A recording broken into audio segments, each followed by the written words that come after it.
প্রিয় একাদশ শ্রেণীর দ্বিতীয় সেমিস্টারের ছাত্রছাত্রীরা, রাত পোহালেই তোমাদের ফিলোজফি অর্থাৎ দর্শন পরীক্ষা। তাই তোমাদের পরীক্ষায় চূড়ান্ত সফলতা অর্জনের জন্য আজ আলোচনা করব দর্শন সাবজেক্টের অতীব গুরুত্বপূর্ণ একটি কোশ্চেন পেপার নিয়ে। তাই ভিডিওটি প্রথম থেকে শেষ পর্যন্ত দেখো, কেননা আগামীকাল এই কোশ্চেন পেপার থেকে বেশিরভাগ প্রশ্ন হুবহু কমন আসবেই। শুরু করছি আজকের আলোচনা। ক্লাস 11 সেমিস্টার 2 সাবজেক্ট দর্শন, পূর্ণমান 40, সময় 2 ঘন্টা।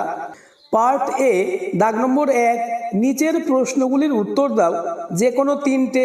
3 গুণ 2 সমান 6, অর্থাৎ একের দাগে তোমাদের 2 মার্কের 3টে প্রশ্নের উত্তর দিতে হবে। আমি তোমাদের জন্য সবথেকে বাছাই করা এমন প্রশ্নই দিয়েছি যেগুলি আগামীকাল 100% কমন আসবেই। তাই দর্শন সাবজেক্টে 40-এ 40 পেতে চাইলে আলোচিত প্রতিটি প্রশ্ন আজকের মধ্যেই রেডি করে নাও। প্রথম প্রশ্ন, নিরপেক্ষ বচনে রূপান্তরিত করো। যেমন, পরিশ্রমী ব্যক্তিরা সাধারণত সফল হয়। নেক্সট, সাদা হাতি আছে। পরের প্রশ্ন, বচন বলতে কি বোঝো? গুণ অনুসারে নিরপেক্ষ বচনের শ্রেণী বিভাগ করো।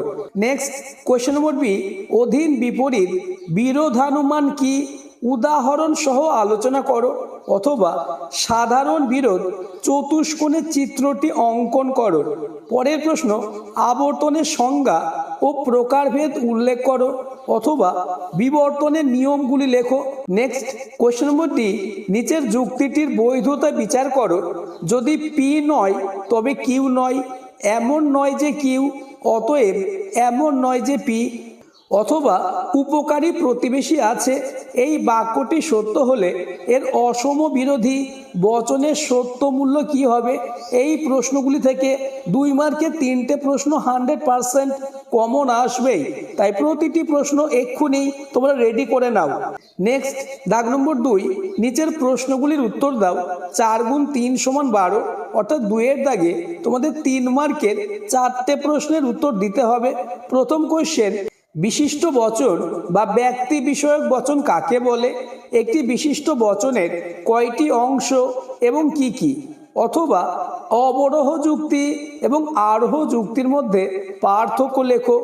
নেক্সট, কোশ্চেন নম্বর বি, পদের বাপ্যতা বলতে কি বোঝো? বাপ্যতার নিয়মগুলি লেখো। অথবা নিরপেক্ষ বচনের অংশ বা উপাদানগুলি ব্যাখ্যা করো। নেক্সট, কোশ্চেন নম্বর সি, নিম্নোক্ত বাক্যগুলিকে তর্ক বিজ্ঞান সম্মত বচনে রূপান্তরিত করে আবর্তন ও বিবর্তন করো। যেমন, নিরামিষাশী বাঘ নেই। নেক্সট, কেবলমাত্র জ্ঞানী ব্যক্তিরা শ্রদ্ধার যোগ্য। অথবা বিবর্তন কাকে বলে? বিবর্তনকে কেন অমাধ্যম অনুমান বলা হয়? নেক্সট, কোশ্চেন নম্বর ডি, বৈধ প্রাকল্পিক ন্যায় কয় প্রকার? প্রত্যেকটির একটি করে উদাহরণ দাও। অথবা উপযুক্ত উদাহরণ সহকারে সংক্ষিপ্ত টিকা লেখো নিরপেক্ষ ন্যায়। এই প্রশ্নগুলি মোস্ট ইম্পর্টেন্ট। তাই যারা এখনো এই প্রশ্নগুলি রেডি করনি তারা প্রতিটি প্রশ্নের উত্তর আজকের মধ্যেই মুখস্থ করে নাও। নেক্সট, দাগ নম্বর 3, নিম্নোক্ত প্রশ্নটির উত্তর দাও।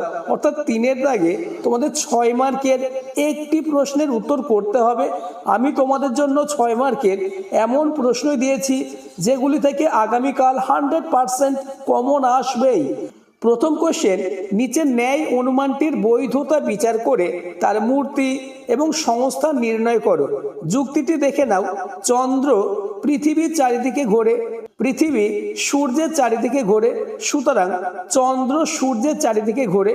অথবা নিরপেক্ষ ন্যায়ের সংস্থান বলতে কি বোঝায়? উদাহরণ সহ নিরপেক্ষ ন্যায়ের বিভিন্ন সংস্থানের পরিচয় দাও। অথবা অবাপ্য হেতুদোষ এবং চতুষ্পদ ঘটিত দোষ কখন হয়? উদাহরণ সহ ব্যাখ্যা করো। এই 3টে 6 মার্কের প্রশ্ন থেকে একটি প্রশ্ন আগামীকাল আসবেই।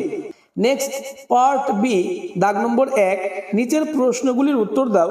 2 গুণ 2 সমান 4, অর্থাৎ তোমাদের পার্ট বি এ দাগ নম্বর 1-এ 2 মার্কের 2টি প্রশ্নের উত্তর দিতে হবে। প্রথম কোশ্চেন, বৌদ্ধ দর্শনের স্বীকৃত আর্য সত্যগুলি কি কি? অথবা চার্বাকরা কয়টি পুরুষার্থ স্বীকার করেছেন এবং কি কি?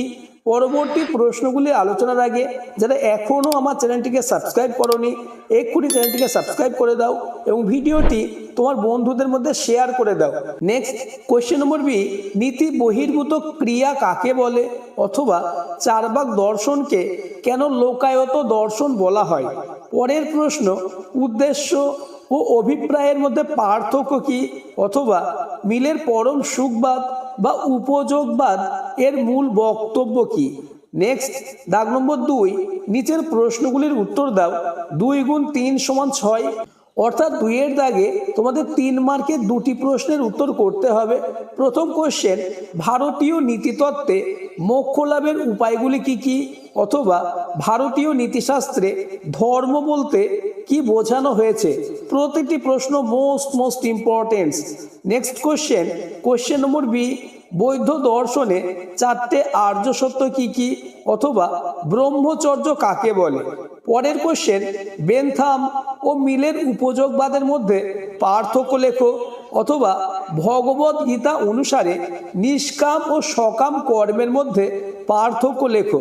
নেক্সট এবং তোমাদের লাস্ট দাগ নম্বর 3, নিম্নোক্ত প্রশ্নগুলির উত্তর দাও। 1 গুণ 6 সমান 6, অর্থাৎ 3 এর দাগে তোমাদের ভারতীয় দর্শন থেকে 6 মার্কের একটি প্রশ্নের উত্তর দিতে হবে। প্রথম কোশ্চেন, উপযোগবাদ কাকে বলে? মিলের উপযোগবাদ বা পরম সুখবাদের মূল বক্তব্য ব্যাখ্যা করো। পরের কোশ্চেন, উদ্দেশ্যমূলক নীতিবিদ্যা বলতে কি বোঝায়? এর বিষয়বস্তু সংক্ষেপে উল্লেখ করো।